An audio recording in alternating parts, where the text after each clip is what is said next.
Go ahead. You ask me to take us to the movies.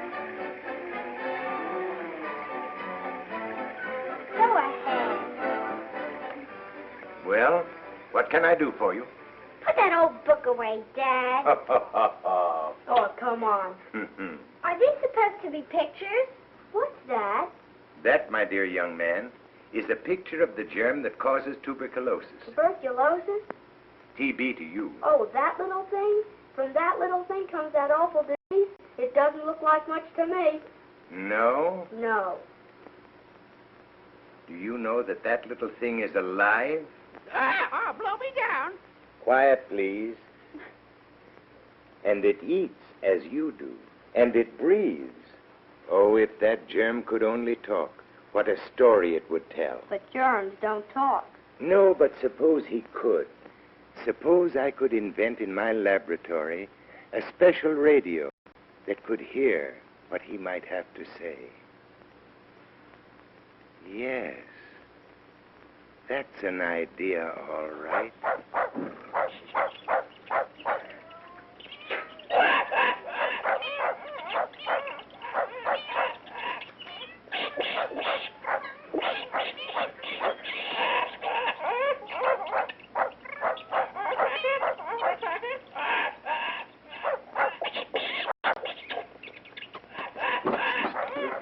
Good morning, good morning.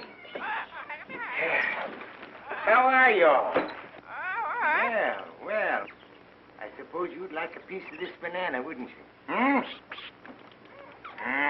It's good. Come along. Come on. There you are. There you are. That's a boy.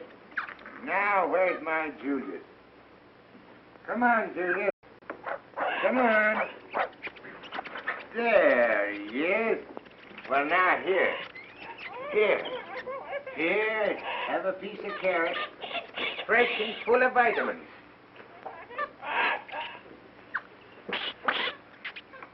Well. Come along, Oscar. Come on. Come on, Julius. Come on. That's it. Now, can you all be very quiet today? Because I want to talk to TB the germ this morning. Yes, sir. TB the germ. There you are.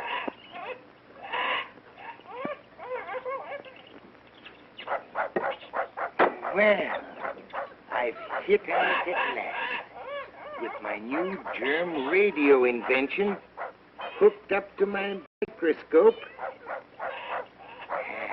And I've learned germ language, too. Clever fellow, these germs.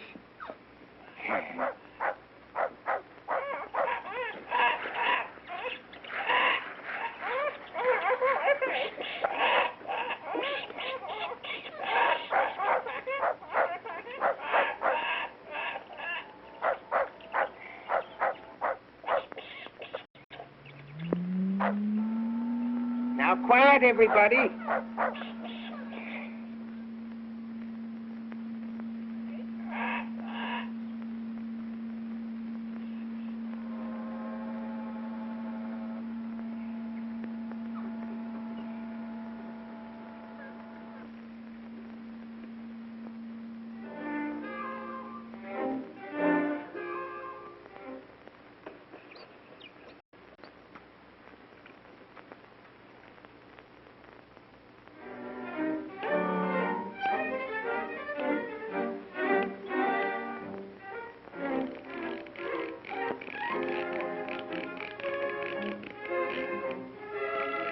Hello, hello, TB. Why, hello there, Professor. Well, there you are. Tell us about yourself. Sure, I love to talk about myself. Exciting, full of adventure. Your incubator up there is a pretty snug place for an old-timer like me, Professor. But I remember when I was a youngster, I lived in the lung of a nice lady, Aunt Matilda. Yes, of course, old trooper. I remember Aunt Matilda. She never seemed very sick, but she did have a cough. Never thought much about it, though. Didn't she have a little nephew? Righto. Edgar was his name. Dear Aunt Matilda used to feed him, taste his food for him to be sure it wasn't too hot. That's how I got into little Ed's lungs. Watch, Professor. Howdy. And once in Edgar's mouth, of course I made my way into his lungs.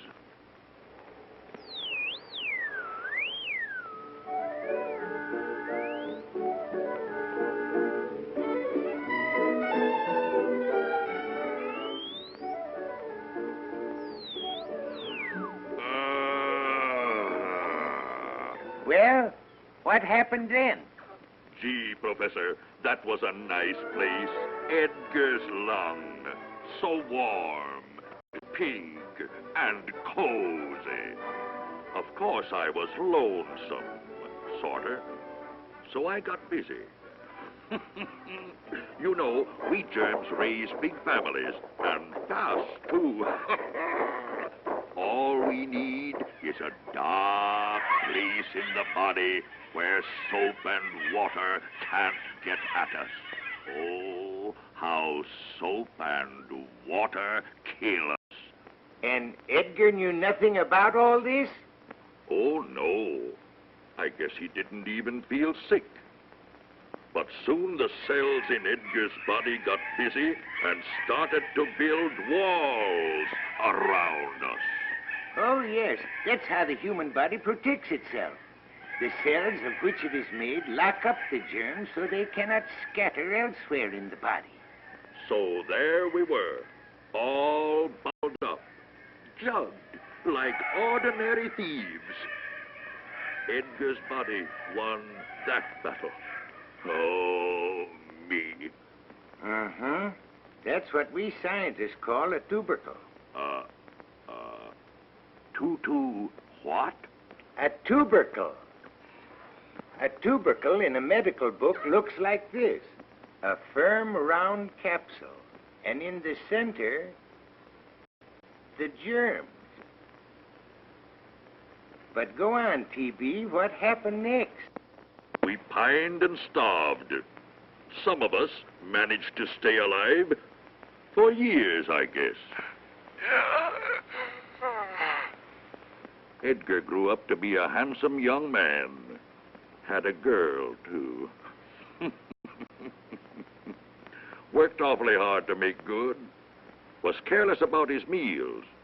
Didn't eat right. Stayed out late at night when he ought to have been in bed. All that put a strain on his body. And one day, something happened.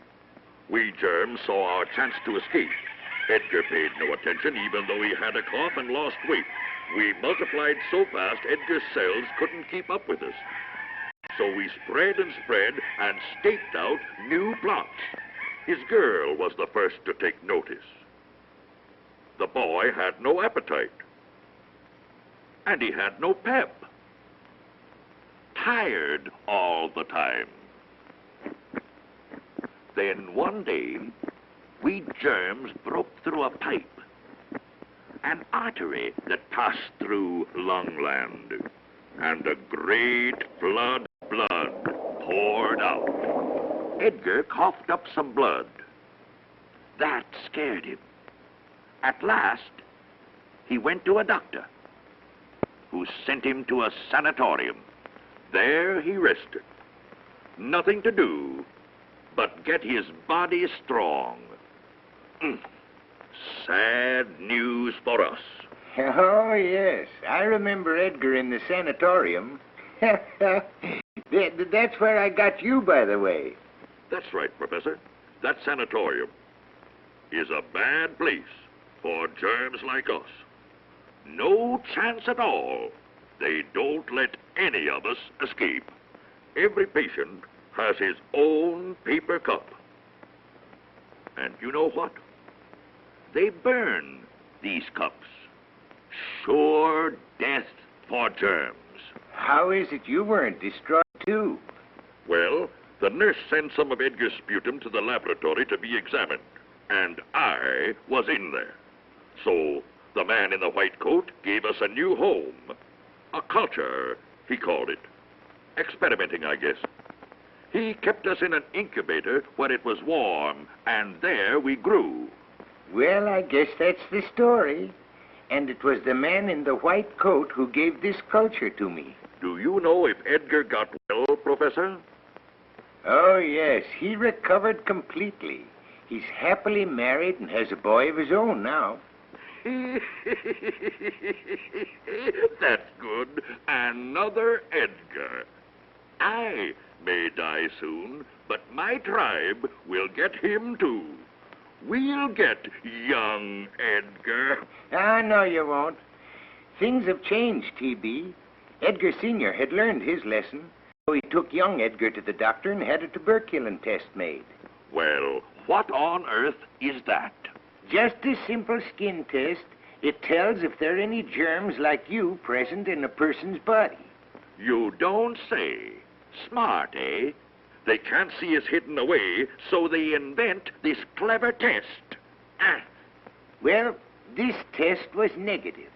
No germs in young Edgar's body. Suppose it had been positive, Professor. In that case, the doctor would have had an X-ray picture made of his chest, as he did with another of his patients, Mary, a sweet young girl from high school. Her test came back positive, and the doctor had this X-ray picture made of her chest. Gee, let me see it too. There you see the ribs. And here is the healthy lung tissue. And there, see that spot? That's a little tubercle, like the one in Edgar Sr.'s lung. It's hard and firm now. No germ will ever get out of that tubercle. And once every year until she's grown up, the doctor will make another X-ray picture. But, Professor, what's to become of all my tribe with that kind of thing going on? Sorry, old-timer, but you're almost through. When all young folks get a tuberculin test, and those who react positively get an X-ray, TB germs are going to die out. This is a fight to the finish. And man is going to win this fight. Goodbye, Mr. Germ. So, that's our finish.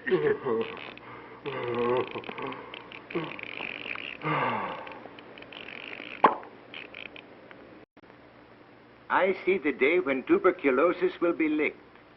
I see happy, healthy children growing up without the fear that their lives will be ruined by it. I can see parents happy with grown-up children, parents who in the old days would have died an early death. I can really see this ancient misery disappearing. How about a cookie and a cool drink? Oh, thank you, dear. Oh, Mother, Daddy has just told us another of his wonderful stories. And when we are all grown up, our children are not going to get tuberculosis. Are they, Daddy? No, indeed, my dear.